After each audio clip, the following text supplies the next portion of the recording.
Bonjour et bienvenue dans cette nouvelle vidéo Un objet, une histoire. On associe souvent la fin de la guerre à une période de joie intense, de soulagement pour les Bretons qui retrouvent la liberté après plus de 4 années d'occupation. Mais en réalité, cette période a aussi des parts d'ombre. De nombreuses familles attendent et espèrent le retour de leurs proches, qu'ils soient prisonniers de guerre ou déportés. Pour eux, le retour à la vie quotidienne est difficile. Le traumatisme des horreurs vécues dans les camps, une société aveugle et sourde face à leur histoire, ou la culpabilité d'avoir survécu quand tant d'autres n'ont pas eu cette chance. Ces questionnements, ils sont au cœur de la phase de réintégration des déportés. Alors pour aborder cette thématique, nous allons explorer le parcours de l'un d'entre eux. Aujourd'hui, on part à la découverte de Victor Pantier.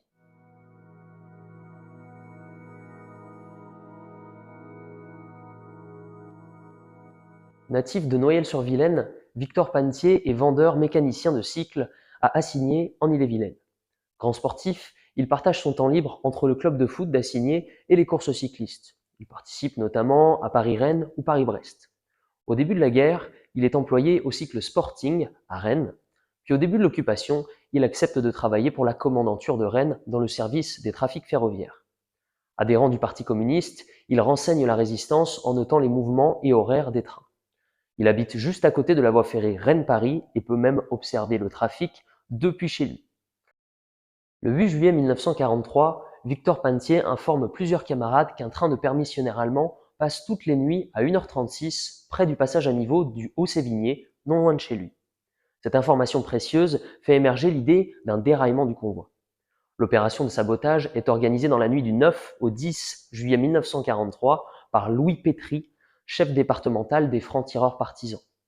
Avec 6 camarades et à l'aide d'outils fabriqués par leurs soins, ils déboulonnent les rails situés à environ 2 km de la gare de Noyal-Assigné.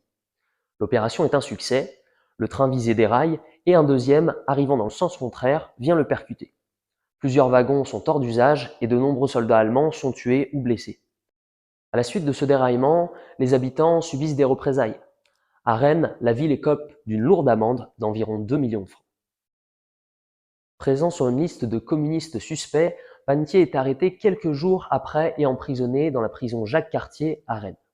Torturé pendant 38 jours, il reste muet malgré de nombreuses perquisitions et intimidations auprès de sa famille. Le 17 septembre 1943, il est déporté à Buchenwald sous le matricule 21741. Déclaré apte au travail forcé, il est envoyé dans le camp de Dora où il participe au creusement des tuiles de l'usine Mittelwerk et à l'assemblage des queues de fusée V2. En avril 1945, à l'approche des armées alliées, il est transféré à Ravensbrück.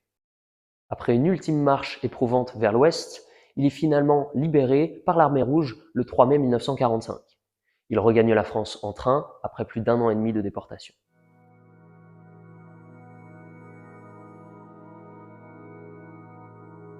Mais à son retour, il est traumatisé.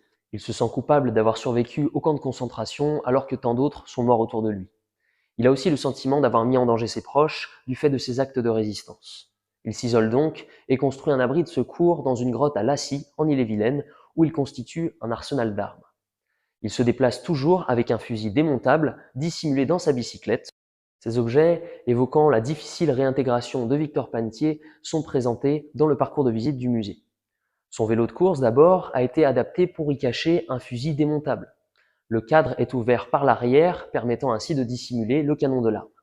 Et des sacoches étaient placées de part et d'autre du porte-bagages pour cacher les autres pièces de son fusil. Ce fusil artisanal est donc une arme construite sur la base d'un fusil de chasse à chien monocoup calibre 7.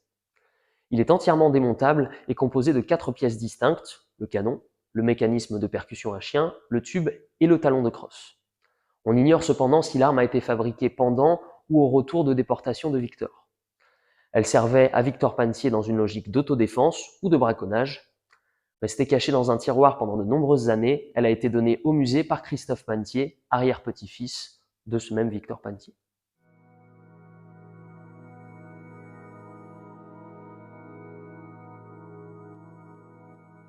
Exemple singulier, le parcours de Victor Pantier nous montre pourtant un aperçu pragmatique des nombreux destins brisés par l'horreur du système concentrationnaire. Incompris, traumatisé, il choisit l'isolement et mettra de nombreuses années avant de s'ouvrir à nouveau. Malgré tout, il retrouve un semblant de sociabilité en rejoignant l'amicale des anciens de Dora en 1965, en renouant avec sa famille et en acceptant un poste de chauffeur au journal L'Ouest France. Si cette vidéo vous a plu, n'hésitez pas à vous abonner et à venir profiter des collections du Musée de la Résistance en Bretagne, ici à Saint-Marcel.